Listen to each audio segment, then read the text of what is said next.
Iconic shots. Currently in our area, 81 degrees under mostly cloudy skies. Here's our local Doppler radar.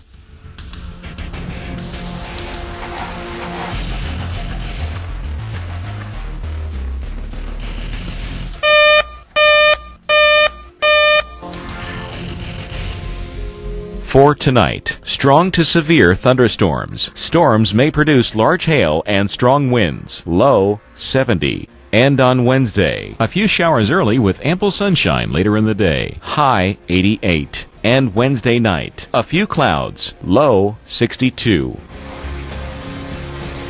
Our week ahead.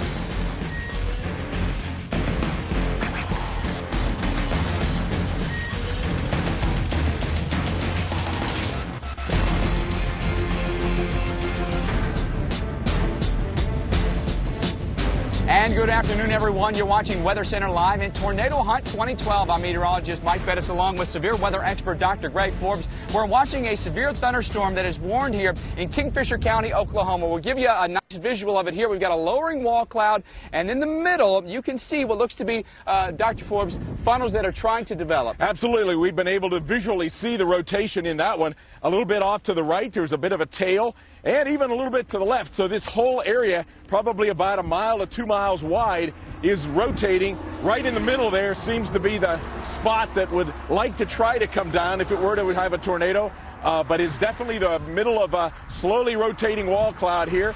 It's right down beneath a big thunderstorm. It has some flanking clouds that are growing on it.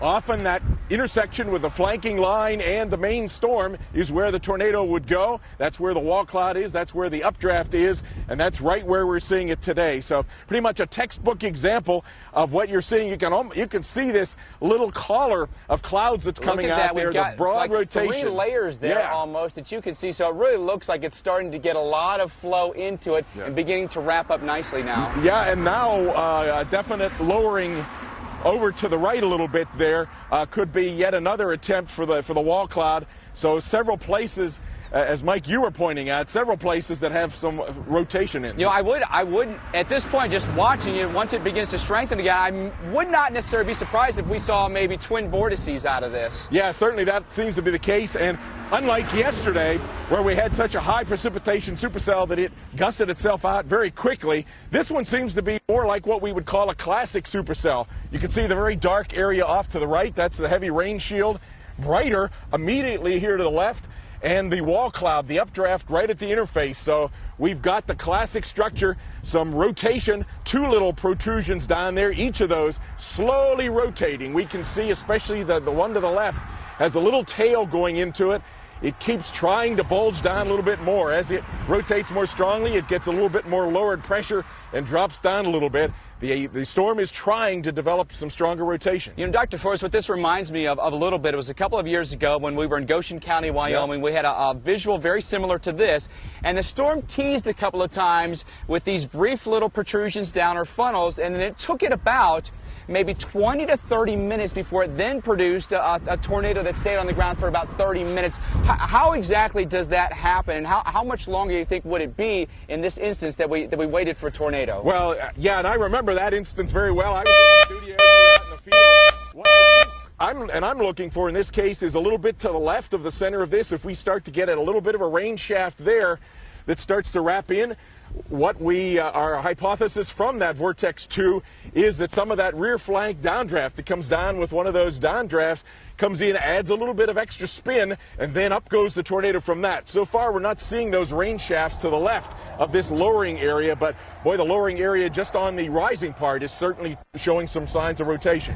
To give you a lay of the land here, the storm itself, if you're watching on your screen, is going to be moving left to right. For us, that would be more of an east-southeast position, but if you look at the flow from our view, as we're looking due north now, the flow, Dr. Forbes, from our vantage point here is actually off to the south, from the southeast. Yeah. Well, why is it not coming in from this direction and feeding in the front end of that storm? Well, we're right in the middle of this moist axis with the south-southeast wind, and so it's pulling that in. It may take a little bit of a turn then right as it gets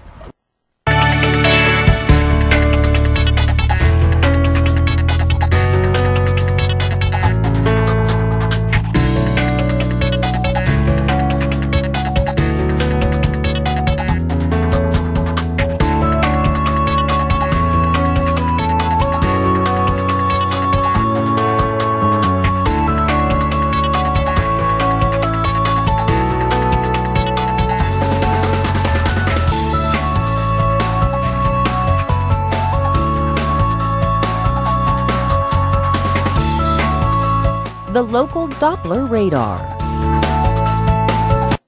All 4 courses just $14.99. It's so much food for such a good value. I'm Reza, culinary manager, and I see food differently.